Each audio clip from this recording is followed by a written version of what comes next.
At the moment, we've got about 350 junior members, and we have 100 senior men and about 50 senior women. We're just putting on a girls development program, and we're increasing our number of social members, which currently sits at about 50, and also about 30 vice presidents as well.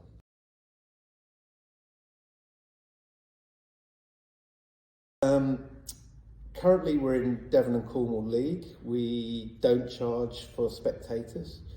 We let them park free on the edge of Exeter. That's something not many other places do. So they get free parking, free access, and now we're doing digital matchday programs as well, which are also free. And I think that has probably helped to increase our spectator numbers as we've come out of COVID. So being a community club, the main aim of the committee was really to generate social interaction and interaction with the community and bring as many people along as possible, really.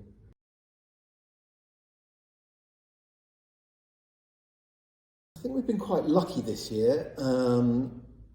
The first team men have been doing really well in the Devon and Cornwall League, and I think that has increased numbers. So we're probably looking at 200 to 300 on a match day.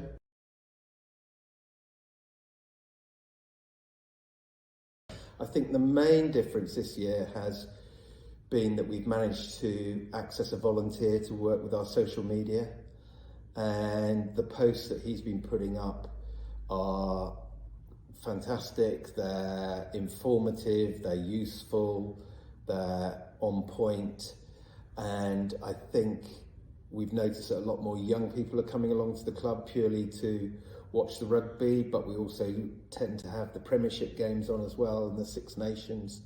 So for us, it's probably the social media side of things that's generated increased numbers. I would say probably increased it by 25% at least.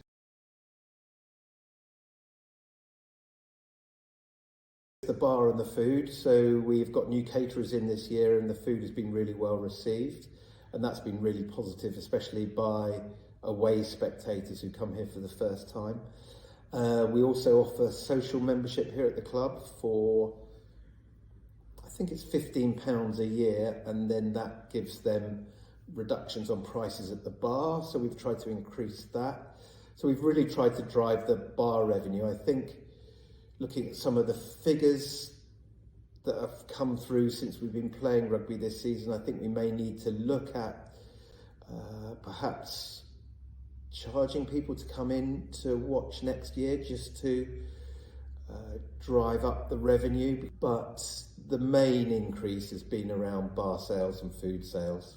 We've really concentrated on trying to increase numbers this season, and so far that's worked, but we now need to look at whether we can increase the numbers and increase the revenue as well.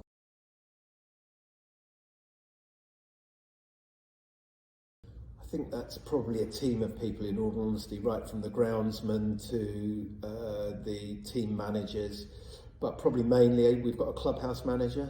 So on match day, they will be responsible for opening the place up, making sure it's welcoming, liaising with the caterers, making sure that the bar's well stocked and we've got staff, and they will be responsible for making sure that the matchday program, the digital matchday programs, are accessible as well.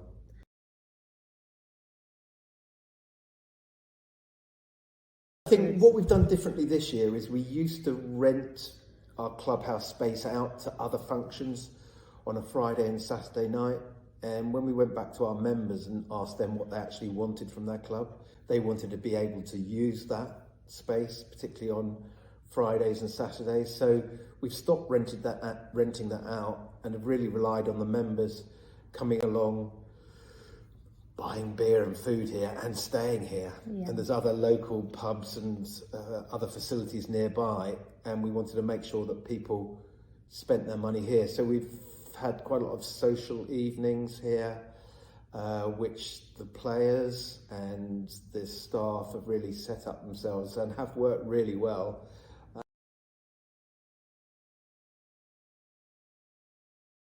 Revenue's the main thing that we've got to look at, and I think there's a missed opportunity from at least charging something for parking. And you know, if we've got 100 cars turn up on a match day, which we have got access for them to park, then we need to seriously think about whether we take a nominal value for that. I personally don't think we should charge for them to come and watch the rugby, but we need to try and provide some other incentives for them to spend money here, and we're looking at various options, from programs to raffle tickets to just trying to be a bit more inventive as to how, once we've got the people here, how we can, in a nice way, get the money off them.